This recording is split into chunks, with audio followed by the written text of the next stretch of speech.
Hello everyone. Good morning and good evening. Thank you very much for the opportunity to connect with you online. I'm Thomas. I was born and raised and now working in Kyoto. I was an office worker and a typical Japanese person. I've traveled to many countries across Asia and Europe, but I've never been to the United States. Still, the US feels surprisingly familiar to many Japanese people. We grow up surrounded by American music, movies, and TV shows. In fact, I might have experienced even more American entertainment than Japanese in my daily life. As a fairly average Japanese person, I would like to talk about what interests me about the United States. However, since I've never actually been there, it's difficult for me to speak about America based on real first-hand experience. That said, American movies and TV dramas have been a part of my life as long as I can remember. So this time, instead of talking about America as a place, I would like to talk about America as I first encountered it through movies. In particular, I want to share the very first American movie I ever watched and how it shaped my image of the United States. That movie was Back to the Future, released in 1985. At that time, I was a junior high school student and I watched it on television. It was broadcast in Japanese as a dubbed version, and that actually became a big topic back then. The voices of Marty and Doc were performed by extremely popular Japanese actors and TV personalities of that era, which made the broadcast even more memorable. I still remember how exciting it was, not just the movie itself, but the whole experience of watching it on TV in Japan at that time. It's been over 40 years since the first Back to the Future movie was released, yet it's still incredibly popular in Japan today. That might sound hard to believe, but it is true. In recent years, Back to the Future merchandise have been released again in Japan, and it sells very well.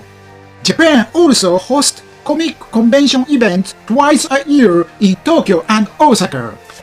These events celebrate American pop culture, and they always include a dedicated Back to the Future section. There you can find merchandise released to the movie, and it's consistently popular with Japanese fans. What's more, for several years now, Christopher Lloyd, who played Doc Brown, has visited Japan as one of the guest stars at these events. He participates in autograph sessions and talk shows, and he remains extremely popular with Japanese audiences. Even younger generations, people who weren't even born when the movie was released, have watched Back to the Future. In Japan, Back to the Future has become more than just a movie. It's a milestone, an iconic American film that continues to shape how Japanese people connect with American culture. Japanese movies often have very interesting and well-written stories. However, it comes to large-scale genres like science fiction or action films, the difference between Japanese and American movies becomes very clear. In those genres, American films tend to feel much bigger in scale, visually, technically, and emotionally.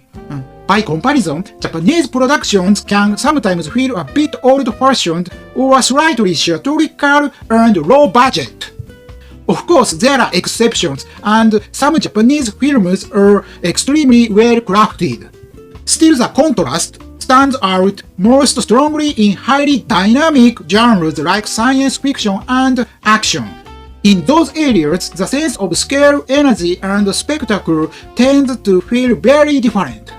It's especially in fast-paced, effects-driven storytelling that personally notice the gap the most. This isn't necessarily a criticism of Japanese films, but rather a reflection of different filmmaking traditions, budgets, and audience expectations. One of the biggest reasons for this difference may come down to scale and budget. When an American movie becomes a hit, it's often released worldwide and expected to generate revenue on a global level. Because of that, studios can invest enormous budgets into production, visual effects, and action sequences. The foreign movies that are released in Japan tend to be exactly those big-budget productions. As Japanese audiences, we may mostly be exposed to Hollywood films that represent the very top tier of American cinema in terms of funding and spectacle. That contrast can make the gap feel even wider when we compare them to domestic films, especially genres like science fiction and action. Another major difference between Japanese and American films can be seen from the perspective of box office performance. Japanese movies, unless they become truly record-breaking hits, are generally released only within Japan. There are exceptions, of course. Popular anime films are sometimes shown overseas, especially across Asia. However, anime dominates this space, and live-action Japanese films have continued to struggle internationally. Last year, a film titled Kokuhou became a rare exception. It achieved record-breaking success as a live-action film in Japan, surpassing previous domestic box office records for live-action movies. As a result, it is scheduled for release in North America around February this year. Still, cases like this are extremely limited. Especially when it comes to live-action films, Japanese movies achieving this level of international reach remain very rare. As a Japanese person, I truly hope that Kokuhou will succeed in the United States. If Kokuhou resonates with American audiences, it could open the door for more Japanese live-action films to be seen and appreciated overseas.